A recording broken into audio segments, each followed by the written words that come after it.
ഫസ്റ്റിനെ ഞാൻ മുന്നേ നിന്നോട് പറഞ്ഞിട്ടുണ്ട് നീ നിന്റെ നാക്ക് കൺട്രോൾ ചെയ്യാൻ. നമ്മളെവിടൊക്കെ ഒരുമിച്ച് പോയിട്ടുണ്ട്. Old Hyderabad, new Hyderabad, Prasad IMAX. എന്നിട്ട് ചാവാൻ പോണ നേരത്ത് മാത്രം തോന്നിയുള്ളൂ അല്ലോ നിനക്ക് ഐ ലവ് യു പറയാൻ.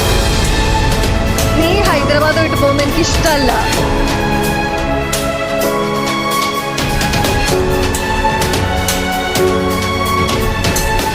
I love U.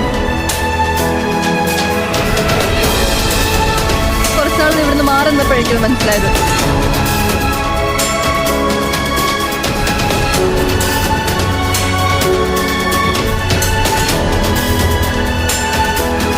I love you.